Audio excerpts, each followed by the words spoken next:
नमस्कार दोस्तों, आज हम कक्षा 10 के गणित के बोर्ड पेपर के 20 महत्वपूर्ण बहुविकल्पीय प्रश्न को हल करना सीखेंगे। इस वीडियो को आप शुरू से लेकर अंत तक देख लेते हैं तो आपका पूर्णांक 70 में से 20 बहुविकल्प सही हो जाएंगे। तो चलिए हम वीडियो को शुरुआत करते हैं। हाँ जी, तो मेरा पहला क्वेश्चन है कि बहुपद 3x² प्लस 5x प्लस 2 के शून्यकों का योगफल होगा। तो सबसे पहले हम इसका शून्यक निकालेंगे। तो शून्यक निकालने के लिए यहाँ पे 3x² प्लस 5x प्लस 2 बराबर हम मान लेंगे 0। ठीक, अब इसको हमको हल करना पड़ेगा। जैसे यहाँ पे देखिए 2 है और यहाँ पे 3 है, तो इन लोग को गुणा कराइए। 2 और 3, 2 3 8 6, 6 को ऐसा रूप में तोड़ना है कि जोड़ने पर 5 आना चाहिए। तो हमारा टूट जाएगा 3x² प्लस 5 को हम लिख सकते हैं का 3 प्लस 2, 3 2 जोड़ देंगे 5 हो जाएगा, और इंटू x प्लस 2 बराबर 0। जैसे देखिए 3 2 5 और 3 दूना 6 हो जाएगा ना, टूट जा रहा है ना। अब देखिए इसको हम क्या करेंगे, 3x² प्लस कोष्टक के अंदर 3x प्लस 2x प्लस 2 बराबर का 0। देखिए यहाँ से हमारा कुछ कॉमन मिल रहा है, 3x कॉमन मिल रहा है, तो 3x कॉमन ले लेते हैं। यहाँ पे x बच गया प्लस 1, यहाँ पर हमारा केवल प्लस 2 कॉमन मिल रहा है, यहाँ पे x प्लस 1 बच जाएगा बराबर का 0। अब देखिए यहाँ पर x प्लस 1, यहाँ पर भी x प्लस 1, तो x प्लस 1 को हम ले लिए कॉमन, यहाँ पे क्या बच गया 3x प्लस 2 बराबर का 0। अब जब हम इसको हल कर देंगे, जब जब x प्लस 1 बराबर 0 हो तो x का मान देखिए 1 इधर प्लस में इधर आके माइनस में निकलेगा। और इसी प्रकार जैसे 3x प्लस 2 बराबर 0 हो तो यहाँ देखिए 3x अपने जगह पे, 2 इधर प्लस में इधर आके माइनस में। अब x का मान निकाल देंगे तो यहाँ पे गुणा कर रहा है, इधर आके भाग कर देगा, -2/3। अब ये जो मान देख रहा है ना, ये दोनों इन लोग का योग पूछा है प्रश्न में, देख लीजिए कि शून्यकों का योगफल होगा। तो -1 और प्लस इसको जोड़ देंगे, किसको जोड़ना है हमको, -2/3 को हल करते हैं। देखिए -1 प्लस माइनस -2/3, इसका हर बराबर करने के लिए 3 का यहाँ पे गुना कराते हैं। तो देखिए 3 का यहाँ पे गुना करा देंगे तो -3 -2/3 हो जाएगा। अब देखिए माइनस माइनस प्लस 3 2 5, चिन्ह क्या चीज़ के लगेगा, माइनस के बट्टे में 3, -5/3। तो यहाँ पे देख सकते हैं -5/3 विकल्प इसका बी सही हो जाएगा। ठीक, बी वाला विकल्प सही है। अगला प्रश्न है, आज 2 नंबर प्रश्न है कि समीकरण 2x प्लस ay बराबर 1 तथा 3x माइनस 5y बराबर 7 का कोई भी हल नहीं होगा। इस कंडीशन में a का मान ज्ञात करना है। देखिए समीकरण कितना दिया हुआ है, 2x प्लस ay, इधर एक प्लस में इधर आके माइनस में हो जाएगा का बराबर का 0। ठीक, अब इसका हम तुलना इससे कर दे रहे हैं, a1x plus b1y plus c1 बराबर 0 से। जब इससे तुलना करेंगे तो a1 का मान हमारा कितना निकल गया 2, और b1 का मान कितना निकल गया, b1 का मान देख सकते हैं a निकल गया, और c1 का मान कितना निकल गया -1। इतना आपको आ रहा होगा समझ में। उसी प्रकार ये वाला समीकरण जो दिया हुआ है 3x माइनस 5y, अब देखिए 7 इधर प्लस में है, इधर आएगा तो माइनस में, तो -7 बराबर 0। अब इसका तुलना हम इससे कर देंगे, a2x b2y और C2 बराबर 0 से। जब तुलना किए थे A2 का मान कितना निकल गया, देख सकते हैं A2 का मान 3 निकल गया। ठीक, और B2 का मान कितना निकल गया -5, और C2 का मान कितना निकल गया -7 निकल गया। अब हम लोग के प्रश्न में बोल रहा है कि समीकरण का कोई भी हल नहीं है। तो कोई भी हल नहीं का कंडीशन ये होता है A1/A2 बराबर B1/B2 बराबर C1/C2, ये कंडीशन होता है कोई हल नहीं का। देखिए A1 का मान हमारा निकल गया है 2, यहाँ पे हम लिख लेंगे 2। अब A2 का मान है 3 बराबर B1 का मान कितना है A, और B2 का मान कितना है -5। यहाँ पर A आ गया तो C1/C2 को छोड़ देंगे, हमको A के ही न मान निकालना है। -5 यहाँ पे भाग कर रहा है तो इधर आके गुणा, तो जब गुणा करा देंगे तो देखिए 5 दूना -10 हो जाएगा ना, क्योंकि माइनस भी है, और बट्टे में 3 बराबर ए का मान कितना निकल गया -10/3। देख सकते हैं ऑप्शन में है का -10/3, इसका सी वाला ऑप्शन सही हो जाएगा। अगला प्रश्न है, हाँ जी, तो देख सकते हैं मेरा तीसरा प्रश्न है कि समीकरण 2x² प्लस 5x प्लस 4 बराबर 0 के मूलों की प्रकृति होगी। तो सबसे पहले इसका हम विविक्त कर निकालेंगे। ठीक है, समीकरण है कि 2x² प्लस 5x प्लस 4 बराबर 0, इसका तुलना हम इससे कर देंगे ax² plus B X plus C बराबर 0 से। जब इसका तुलना करेंगे तो देखिए ए की जगह पे कितना निकल जाएगा, ए बराबर 2 निकल गया, और बी की जगह पे 5 निकल जाएगा, कमा सी की जगह पे 4 निकल जाएगा। अब हम लोग एक तो विविधकर का फार्मूला जानते हैं, डी बराबर बी स्क्वायर माइनस 4ac, ये फार्मूला होता है। देखिए बी की जगह पे कितना रखना है, 5 का स्क्वायर माइनस 4, ए की जगह पे 2 और सी की जगह पे 4। यहाँ पे बीच में गुणा का चिन्ह लगा सकते हैं। देखिए 5 का वर्ग 25 और 4 दूना 8, 8 चौका 32। अब देखिए 25 में से 32 नहीं घटेगा, 32 में से 25 घटा देंगे -8। देखिए डी का जो मान है वो 0 से का आ गया, छोटा आ गया। मतलब ये हुआ इस कंडीशन का मतलब कि 0 बड़ा है डी से, कहने का मतलब डी का मान 0 से छोटा आ गया। इस स्थिति में जो इसका मूल्य की प्रकृति होगा ना, वो हो जाएगा वास्तविक नहीं, यानी काल्पनिक होगा। क्या हो जाएगा, वास्तविक नहीं। तो ऐसा कोई ऑप्शन है क्या, देख सकते हैं इसका डी वाला ऑप्शन सही हो जाएगा, वास्तविक नहीं। अगला प्रश्न हम देखेंगे। हाँ जी, देख सकते हैं चौथा प्रश्न है कि समांतर श्रेणी 4, 9, 14, डॉट डॉट 254 का अंश से 10वां पद ज्ञात कीजिए। समांतर श्रेणी 4, 9, 14, डॉट डॉट डॉट कहाँ तक है, 254 तक। यहाँ से देख सकते हैं ए का मान है हमारा 4 और डी का मान निकाल देंगे। निकालने के लिए 9 में से 4 को घटा देंगे, 9 माइनस 4 निकल जाएगा कितना, 5 है। और यल का मान मतलब यल का मान कितना है, 254, और यन का मान कितना बोला है, 10वां पद, अंश से 10वां पद। तो हम लोग जानते हैं अंश से nवां पद का फार्मूला जानते हैं। अंश से nवां पद का फार्मूला होता है, सूत्र होता है अंश से nवां पद बराबर यल माइनस कोष्टक में n माइनस 1 यल माइनस वन इंटू डी, ये होता है अंश से nवां पद का फार्मूला। अब यहाँ पे हमको रख देना है, यल के जगह पे कितना रखना है, देख सकते हैं 254, तो यहाँ पे हम लिखेंगे 254। यन के जगह पे रखना है देखिए 10, यहाँ पे 10 माइनस 1, और डी की जगह पे कितना रखना है, 5। इसको हल करते हैं, 254 अपने जगह पे, 10 में से घटाएंगे 9, 9 बचे 45, तो यहाँ पे हम लिखेंगे 45। अब इसको घटाते हैं, देखिए 4 में से 5 नहीं घटेगा, कहाँ से दिया 14, 14 में से 5 घटा देंगे 9, यहाँ पे कितना बचा हुआ है 4, 4 में से 4 घटा देंगे 0, और यहाँ पे कितना है 2, 209 वाला ऑप्शन इसका सही हो जाएगा। देख सकते हैं सी वाला ऑप्शन है 209 सही होगा। अब चलेंगे अगले प्रश्न की ओर। हाँ जी, 5वां प्रश्न में बोल रहा है कि चित्र में समरूप त्रिभुजों का एक युग्म है, इन्हें सांकेतिक रूप में व्यक्त करने का सही रूप होगा। जैसे यहाँ पे देख सकते हैं कोण 80 अंश दिया हुआ है, देखिए ये तो यहाँ पे 80 अंश है, इसमें ये 80 अंश है। अगर हम सही इसका संरचना बनाए तो देखिए इसका संरचना इस प्रकार कुछ बन जाएगा। यहाँ पे हमारा ए है, यहाँ पे 80 अंश है, और यहाँ पर बी, यहाँ पे सी है। अगर इसका सही संरचना हम बनाएं तो इसका देखिए सही संरचना ऐसे कुछ करके बनेगा, ठीक। इसका सही संरचना में जैसे ना यहाँ पे 80 है, तो अब यहाँ पर 80 आ जाएगा, ठीक। अब इस जो बिंदु का नाम है वो क्या है ना, डी। अब देखिए जब इसको यहाँ पे लाएं तो ई ऊपर ही चल जाएगा, यहाँ पे ई, अब एफ यहाँ पर। अब इन लोग का मान भी कुछ दिया है कि 2.5, अब यहाँ पे इसका मान कितना दिया है 3। उसके बाद देखिए यहाँ पे जब हम लाए तो देखिए ये वाला हमारा कैसे आ गया है, ये वाला डी को तो यहाँ ला दिए हैं, तो हमारा डी एफ, यहाँ पे डी एफ का मान कितना है 5। अब उसके बाद डी का मान यहाँ पे हमारा कितना है, डी सॉरी गलती कर दी, यहाँ पे डी ई का मान है यहाँ पे हमारा कितना है 5 है। उसके बाद देख सकते हैं यहाँ पे डी एफ का मान कितना दिया है 6 यहाँ पे दिया है। अब इसको थोड़ा हमको हल करना है। जैसे ये त्रिभुज देख सकते हैं यहाँ पे 80 है और यहाँ पर भी 80 है, क्या ये समरूप है, तो समरूप पता करने के लिए हम क्या करेंगे, ए बी बट्टे में ए बी का संगत भुजा कौन हो गया, डी ई, इन लोग का अनुपात निकालते हैं, कितना आ जाएगा 5, ए बी का मान कितना है 2.5 और डी का मान कितना है 5। अब इसमें से दशमलव हटाने के लिए हम क्या कर सकते हैं, 10 से गुणा कर देते हैं ऊपर नीचे, ठीक। जब गुना कर देंगे तो 25 बट्टे में 50 हो जाएगा, काट दीजिए 25 से 25, 25 दूना 50, 1 बट्टे में 2 निकल गया इसका अनुपात। उसी प्रकार इसका अनुपात निकालते हैं, बी सी बट्टे में डी एफ ना, इन लोग का बी सी का मान 3 और डी एफ का मान है 6, 3 कम 3, 3 दूना 6, 1 बट्टे में 2। तो देखिए इन लोग का अनुपात आपस में बराबर आया कि नहीं।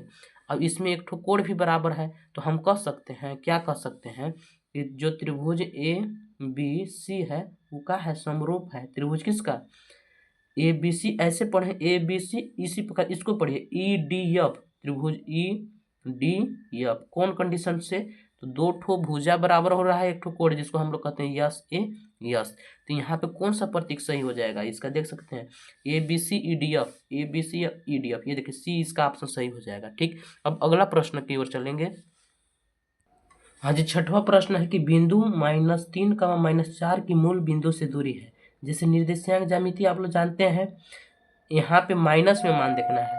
तो देखिए माइनस में मान, देखिए ये जो -3 है यहाँ पे देख सकते हैं मूल बिंदु यहाँ पे होगा, और -3 जो है यहाँ पे आया होगा -1, -2 और -3। ठीक, अब यहाँ पे जो आया होगा ये y का मान होगा, y का मान -1, -2 और यहाँ पर -3, यहाँ पर -4। तो हमसे पूछा है कि बिंदु -3, -4 की मूल बिंदु से दूरी, यहाँ से यहाँ तक की दूरी पूछा हुआ। तो देखिए इसको कैसे करेंगे। हाँ जी, तो देखिए इसका मूल बिंदु से दूरी निकालने के लिए यहाँ पे ऐसे लाइनिंग कर लेना है। ये बिंदु यहाँ पर होगा, इन लोग के बीच की दूरी निकालना है, ठीक ना। तो देखिए क्या करेंगे, सबसे पहले हम इस एक तो ये त्रिभुज बन रहा है ना, इसमें हम जैसे ये वाला -3 है तो यहाँ तक की दूरी कितना निकल गया, -3। ये हमको कर्ण निकालना है, ठीक है। ये समकोण त्रिभुज बन रहा है ना, तो कर्ण निकालने के लिए क्या होता है पाइथागोरस प्रमेय, कि कर्ण का स्क्वायर बराबर लंब का स्क्वायर प्लस आधार का स्क्वायर, यही ना होता है, आधार का स्क्वायर। तो लंब का मान कितना है, यहाँ पे लिख देंगे -4 का स्क्वायर, है ना जी, और प्लस आधार का मान कितना है, -3 का स्क्वायर। इसको आप हल कर लीजिए, -4 का वर्ग कर देंगे +16 हो जाएगा, 3 का वर्ग +9। अब यहाँ पे कर्ण है तो कर्ण अपने जगह पे कर्ण स्क्वायर, 16 9 25, इधर स्क्वायर भेज देंगे तो पकड़ लेगा कर्ण नहीं, तो कर्ण का मान कितना निकल गया, 25 का वर्गमूल कितना निकल गया 5। तो इसका सी वाला ऑप्शन सही हो जाएगा, छठवा का सी ऑप्शन। अब देखेंगे नेक्स्ट प्रश्न। हाँ जी, 7वां प्रश्न है कि यदि cot a बराबर 3/4 हो तो sec a का मान ज्ञात कीजिए। cot a बराबर कितना दिया हुआ है, 3/4। तो पहले हम एक तो समकोण त्रिभुज बना लेते हैं। ठीक, ये समकोण त्रिभुज बना लिए।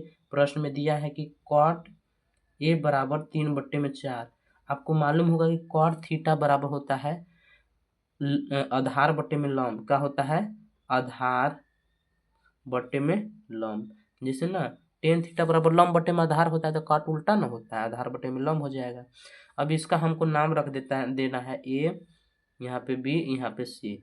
अब जैसे देखिए इसमें आधार का मान कितना दिया है 3, तो आधार यही वाला होता है 3, और लंब का मान कितना दिया है 4। अब हम पाइथागोरस प्रमेय से ये वाला मान नहीं निकाल लेंगे ए बी का।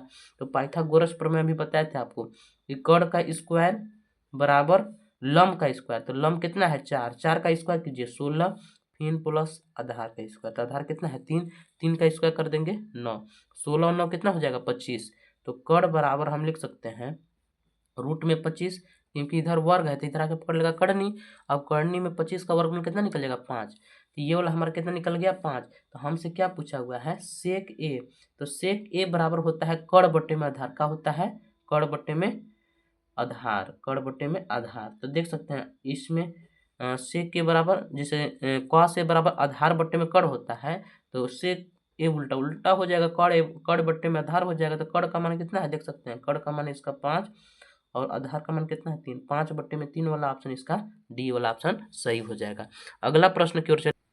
हाँ जी, देख सकते हैं इसका 8वां प्रश्न है कि यदि टेन अल्फा बराबर साइन अल्फा हो तो अल्फा का मान ज्ञात कीजिए। देखिए टेन अल्फा बराबर साइन अल्फा है, तो इसको देखिए आपको टेन का फार्मूला मालूम होगा कि टेन ए बराबर होता है साइन ए बट्टे में कॉस।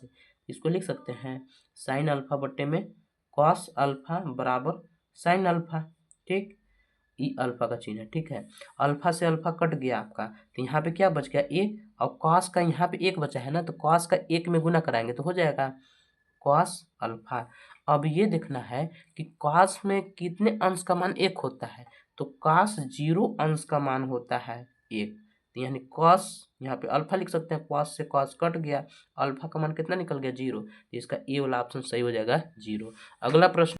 हाँ जी, तो देख सकते हैं इसका 9वां प्रश्न है कि एक छड़ की लंबाई का उसकी छाया से अनुपात 1:1 है तो सूर्य का उन्नयन कोण क्या होगा। जैसे बात समझिए, इसको चित्र से बनाते हैं।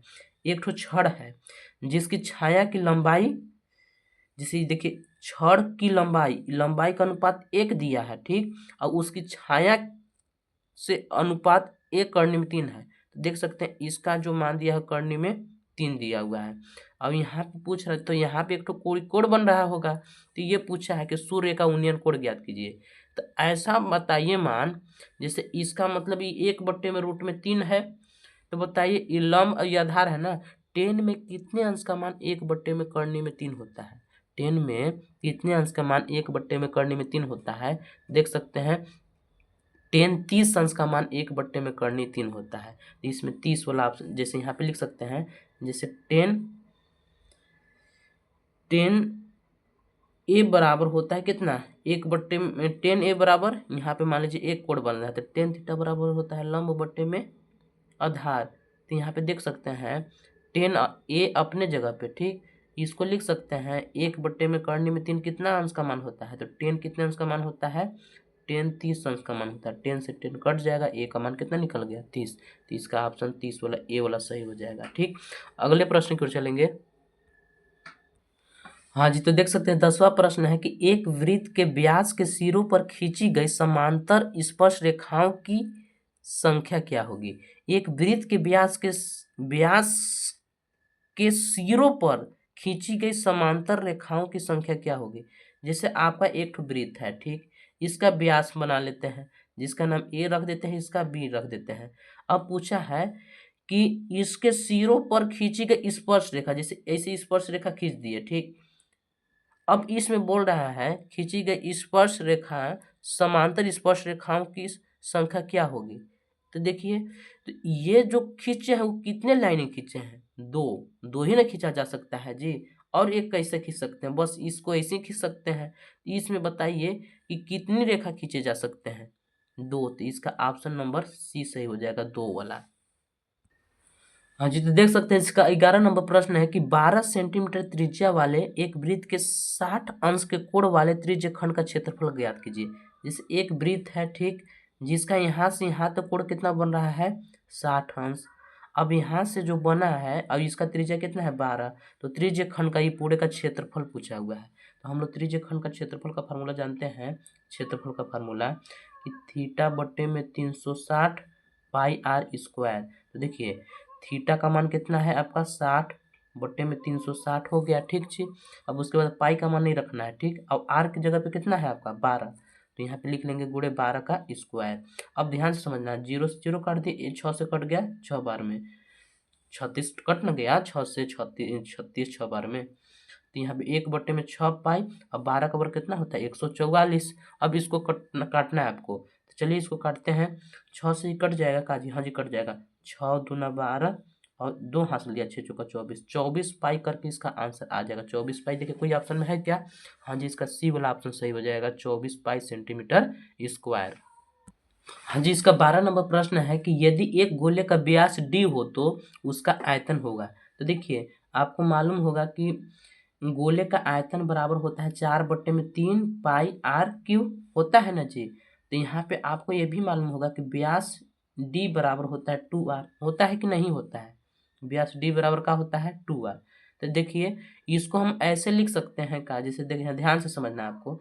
यहाँ पे देख सकते हैं, यहाँ पे हम लिख सकते हैं देखिए 4 के जगह पे हम 1/3 पाई लिख रहे हैं, 4 यहाँ पे आ रहा है 4 और यहाँ पे आर ऐसे लिखते हैं, ठीक। यहाँ पे क्यू, जैसे यहाँ पर भी हमको क्यू बनाना है, तो देखिए 4 किसी का क्यू है क्या, नहीं।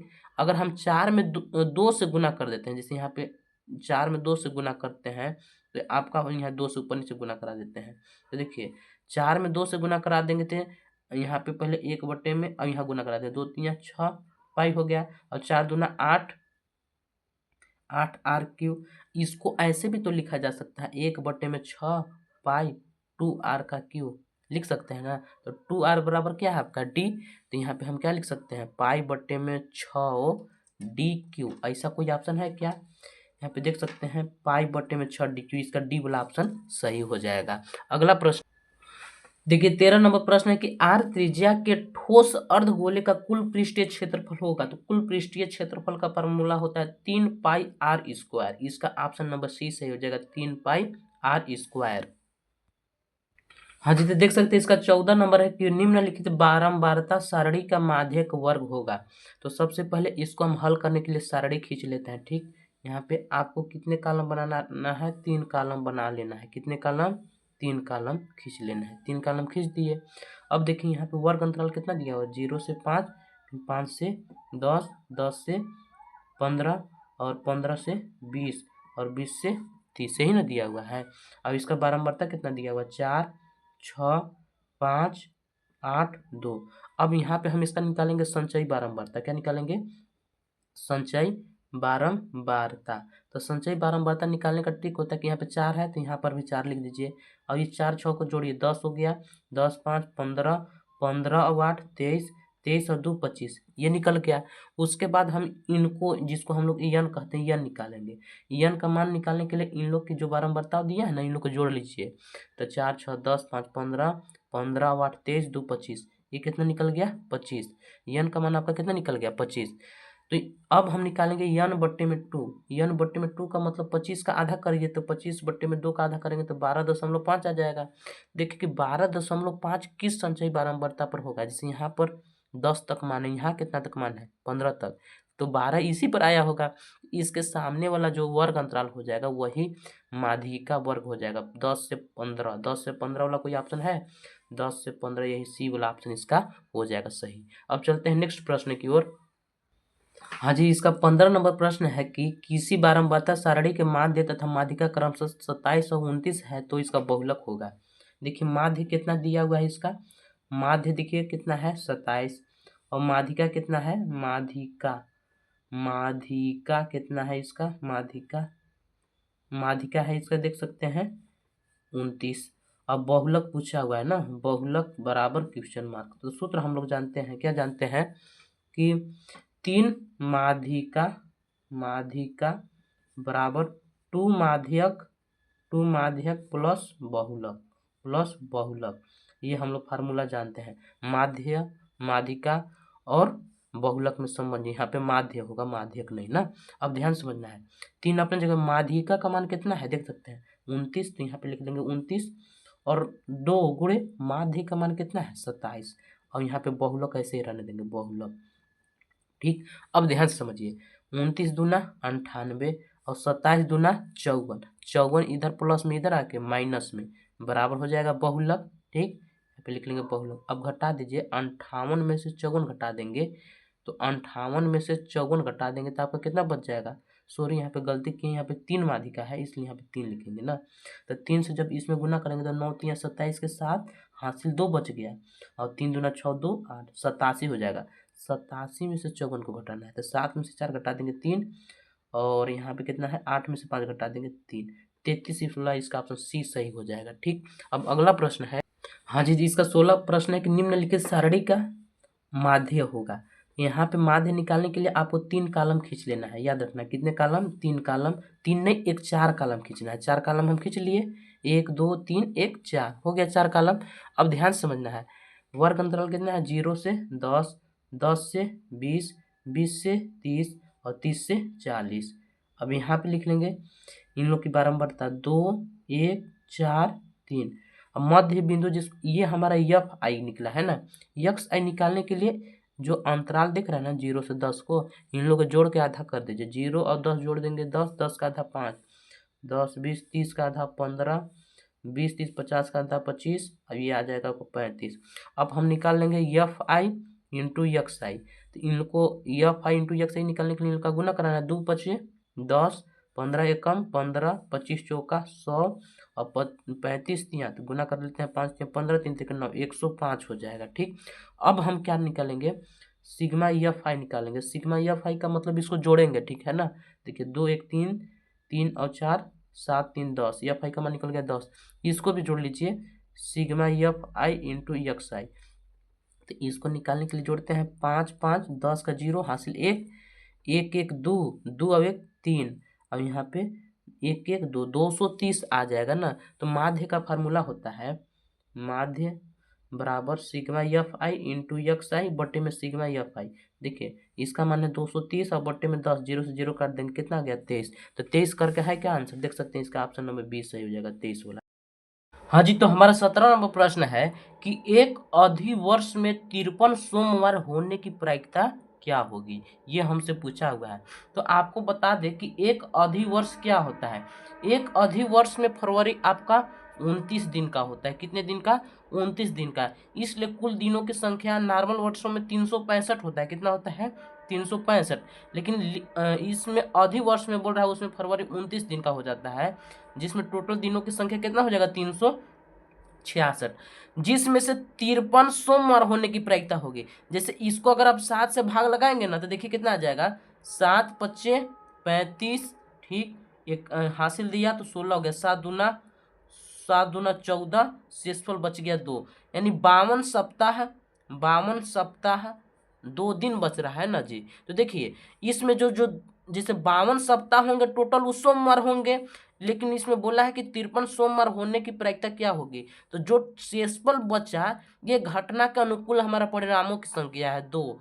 अब देखिए, अब दो बच रहा है शेषफल, वो जो सोमवार होने की प्रायिकता क्या हो सकती है। जैसे एक हफ्ते में कितने दिन होते हैं, 7 दिन। तो देखिए इसमें से यही दो जो शेष बच रहा है, उसी में से आपका आ जाता है सोमवार आ सकता है। और एक हफ्ते में कितने दिन होते हैं, 7 दिन, तो 2/7 हो जाएगा टोटल, यानी इसकी प्रायिकता क्या हो जाएगी, 2/7। देख सकते हैं कोई ऑप्शन है क्या, हाँ जी सी है, 2/7 वाला ऑप्शन सही हो जाएगा। अगला प्रश्न की ओर चलते हैं। हाँ जी, देख सकते हैं मेरा 18 नंबर प्रश्न है कि दो मित्रों का जन्म 2020 में हुआ था। प्रायिकता ज्ञात कीजिए कि दोनों का जन्मदिन एक ही हो।